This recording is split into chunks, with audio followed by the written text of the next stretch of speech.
Hi guys, आपका फिर से स्वागत है हमारे चैनल पर। अगर चैनल पर नए हो तो प्लीज सब्सक्राइब जरूर कर देना। तो चलिए फिर आज की मूवी की एक्सप्लेनेशन शुरू करते हैं। तो मूवी की शुरुआत में व्लेड नाम का एक राजा दिखाया जाता है। वो जंगल में घूम रहा होता है, तभी उसको अपने दुश्मनों के सिपाही का मुकुट दिखता है। अब व्लेड यहाँ पर यह सोचने लगता है कि उन पर अब हमला होने वाला। कभी भी व्लेड देखता है कि वो पहाड़ों के पीछे छुपा होगा।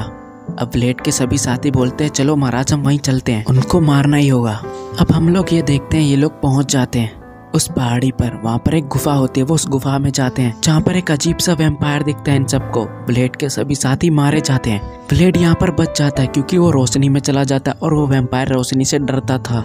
अब हम व्लेड को देखते हैं, वो वहाँ से निकल जाता है और अपने शहर आकर एक पादरी से मिलता है और वो पूछता आखिर है क्या चीज वो। पादरी यहाँ पर बताता है वो ड्रैकुला है, उसे इंसानों का खून पीना पसंद होता है। ये पहले इंसान ही होते हैं लेकिन ईविल अपने बातों में फंसाकर इन्हें ड्रैकुला बना देता है। इनमें बहुत ज्यादा ताकत होती है। ये बस सूरज की रोशनी से डरते हैं क्योंकि सूरज की रोशनी के सामने ये भस्म हो जाएंगे।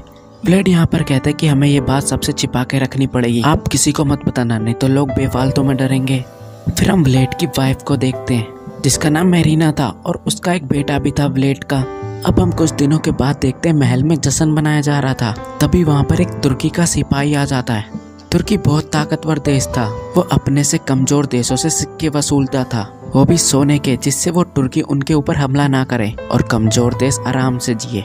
तुर्की का सिपाही बोलता है कि हमें 1000 लोग चाहिए, वो भी यंग, हम उनको अपनी सेना में शामिल करेंगे। व्लेड यहाँ पर मना कर देता है, कहता है अपने सिक्के पकड़ो और तुम यहाँ से निकलो, मैं तुम्हारे राजा से बात कर लूंगा। अब हम व्लेड को देखते हैं, वो अगले दिन ही पहुंच जाता है उस राजा से बात करने के लिए जिसका नाम मेहमद था।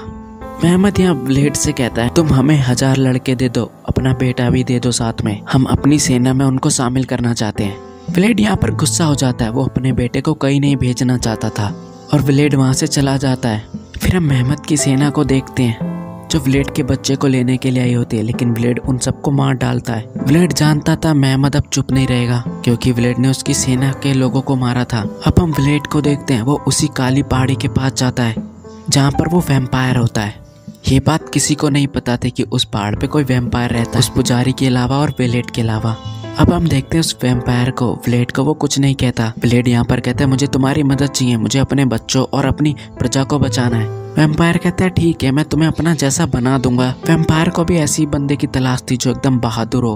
अब हम उस वैम्पायर को देखते वो अपना हाथ काट कर खून निकाल देता है उस हाथ में से। वैम्पायर कहता है अगर तुमने 3 दिनों तक किसी इंसान का खून नहीं पिया तो तुम फिर से इंसान बन सकते हो और तुम मुझे आजाद भी कर सकते हो। तुम वैम्पायर बनने के बाद तुम पे अजीम ताकत होगी। अब व्लेड बिना सोचे समझे वो खून पी लेता है। फिर हम व्लेड को देखते वो खून पीने के बाद बेहोश हो जाता है। उसे फिर जंगल में होश आता है, अब वो एक ड्रैकुला बन चुका था। फिर व्लेड महसूस करता है उसके पास ताकत आ चुकी है, वो भी ढेर सारी। अब वो भागता है तो साथ में चमगादड़ भी उसका साथ देते हैं। व्लेड अपने महल आ जाता है क्योंकि मेहमद कभी भी हमला कर सकता था और कुछ ऐसा ही होता है। व्लेड अकेले ही उन सब सैनिकों का सामना करने के लिए जाता है। फिर हम देखते हैं व्लेड 1000 सेना को अकेले ही मार देता है। व्लेड ने ये सब ड्रैकुला की पावर की वजह से किया था। व्लेड का एक साथी पूछता है तुमने ये सब कैसे किया। व्लेड यहाँ पर कहता है मुझसे ये सब पूछना बेकार है। हम मेहमद को देखते हैं, उसकी 1000 सेना मरने का दुख नहीं था, अब वो लाखों की सेना भेज देता है। लेकिन व्लेड ड्रैकुला की ताकत की वजह से बहुत पावरफुल हो चुका था, वो उन लाखों की सेना को भी मार देता है। ये देखकर मेहमद बहुत गुस्से में आ जाता है। यहीं दूसरी तरफ मेरीना को पता लग जाता है कि व्लेड अब एक ड्रैकुला बन चुका है। व्लेड यहाँ पर कहता है घबराओ मत, बस 2 दिन की बात है, अगर मैंने किसी इंसान का खून नहीं पिया तो मैं नॉर्मल हो जाऊंगा। व्लेड यहाँ पर मेरीना से कहता है कि तुम सबको चर्च ले जाओ, सब लोग महफूज रहेंगे, अहमद की सेना से भी और मेर से भी। मेरीना ये सब देखकर बहुत घबरा चुकी थी। व्लेड कहता है जैसे मैंने बोला तुम वैसा करो, मैं बाद में आ जाऊंगा, मैं सूरज की रोशनी में नहीं निकल सकता बाहर। अब मेरीना वैसे ही करती है जैसा व्लेड ने बोला था। अब सब लोग चर्च की तरफ जाते हैं लेकिन रास्ते में मेहमद की सेना इनके ऊपर हमला कर देती है। यहाँ पर व्लेड के लोग कुछ मारे जाते हैं। तभी वहाँ पर व्लेड आता है और उन सबको मार डालता है, अहमद की सेना को। अब हम दूसरी तरफ देखते हैं, अहमद की सेना में सबको पता चल जाता है कि व्लेड एक आम आदमी नहीं है, वो तो एक वैम्पायर है, उसका सामना करना बहुत मुश्किल है। अहमद अब ये सोचने लगता है अगर उसने जंग छोड़ दी तो सब लोग कायर समझेंगे उसको, इसलिए वो अपनी सेना की आंखों पर पट्टी बांध देता है जिससे वो व्लेड से ना डरे और उससे लड़ सके। अब हम उस पुजारी को देखते हैं, उसको पता चल जाता है कि व्लेड ड्रैकुला बन चुका है। वो सूरज की रोशनी से आने से डर रहा था व्लेड, अब ये बात पूरे शहर में फैल जाती है। ब्लेड को एक कमरे में बंद कर उसे जला दिया जाता है ताकि वो मर जाए, लेकिन ब्लेड को कुछ नहीं होता और वो जिंदा बाहर निकल आता है। ब्लेड को लोगों के ऊपर बहुत ज्यादा गुस्सा आता है। कहता है ये सब तो मैंने तुम्हारे लिए किया, मैंने अपने परिवार को छोड़ दिया कि मैं तुम्हारी जान बचा सकूं और तुम मुझे ही मारना चाहते हो। तभी वहाँ पर मेरीना आती है और वो ब्लेड को शांत करती है। अब हम मेहमत की सेना को देखते हैं जो काफी बड़ी और बहुत ताकतवर थी। ब्लेड जानता था कि वो मेहमत की सेना से लड़ नहीं पाएगा, उसकी सेना काफी बड़ी और स्ट्रॉन्ग थी। अब वो चर्च में चमगादड़ों को देखता है। अब ब्लेड अपनी ताकत से उन चमगादड़ों को अहमद की सेना के पास भेज देता है। ये चमगादड़ इतने ज्यादा होते हैं, मेहमत की आधी सेना को कम कर देते हैं। दूसरी तरफ मेहमत की सेना उस कमरे में पहुंच जाते हैं जहाँ पर मेरीना और उसका बेटा होता है। अब हम देखते हैं वो मेरीना को नीचे गिर देते हैं। ब्लेड ये सब देख रहा था।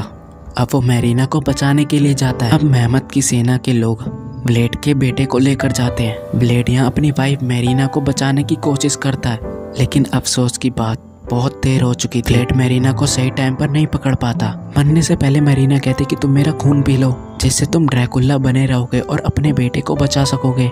ब्लेड का लास्ट दिन था आज। अगर उसने किसी इंसान का खून नहीं पिया तो वो ड्रैकुला नहीं बनेगा और वो आम इंसान बन जाएगा। ब्लेड यहाँ पर मजबूर था, वो अपनी वाइफ का खून पी लेता है। दूसरी तरफ हम उस वैम्पायर को देखते हैं जो कि अब इस श्राप से मुक्त हो रहा था, वो इंसान बन रहा था। अब हम ब्लेड को देखते वो अपने सभी साथियों को खून पिला देता है अपना, जिससे सभी साथी वहाँ के ड्रैकुला में बदल जाते हैं। अब हम ब्लेड को देखते हैं जिसने अपनी ताकत से दिन को रात में कर दिया था मेहमत को मारने के लिए। अब मेहमत के सभी आदमी मारे जाते हैं क्योंकि ब्लेड ने अपने सभी साथियों को वैम्पायर में बदल दिया था। अब ब्लेड और अहमद का एक दूसरे के साथ सामना होता है। मेहमत काफी समझदार था, उसने चारों तरफ चांदी के सिक्के बिखेर दिए थे जिससे ब्लेड की ताकत थोड़ी कमजोर पड़ जाए। और कुछ ऐसा ही होता है, वैम्पायर चांदी के सिक्के से डरते हैं। अब इन दोनों में लड़ाई शुरू हो जाती है, लेकिन ब्लेड अहमद को यहाँ पर मार ही डालता है, उसका खून पी लेता है। अब हम ब्लेड के साथियों को देखते हैं। अब वो ब्लेड के बेटे का खून पीना चाहते थे। अब ब्लेड यहाँ पर सोचता है कि मैंने ये क्या कर दिया, ये तो मेरे बेटे को मारना चाहते हैं। एक मारने की कोशिश करता है ब्लेड के बेटे को, लेकिन ब्लेड उसी को मार देता है, जिससे ये लोग यहाँ पर घबराने लगते हैं। ये लोग थोड़ा पीछे हट जाते हैं। तभी वहाँ पर वो पादरी आ जाता है ब्लेड के बेटे को बचाने के लिए और वो अपने साथ लेकर उसको चला जाता है। फिर हम ब्लेड को देखते हैं वो अपनी ताकत का इस्तेमाल कर सूरज की रोशनी लाता है वापस, जिससे सभी लोग जलकर मर जाते हैं। ब्लेड का बेटा ये देखकर निराश होता है क्योंकि उसके पापा भी अब मर रहे थे। ब्लेड के पास कोई और ऑप्शन ही नहीं था। अब हम देखते हैं ब्लेड के बेटे को राजा बना दिया जाता है। दूसरी तरफ हम उस पादरी को देखते वो अपना खून देकर ब्लेड को दोबारा जिंदा कर देता है। फिर हमें कुछ महीनों बाद का सीन दिखाया जाता है जहाँ पर हम ब्लेड को देखते हैं उसी की वाइफ की तरह दिखने वाली लड़की के साथ, और मूवी यहीं पर एंड हो जाती है।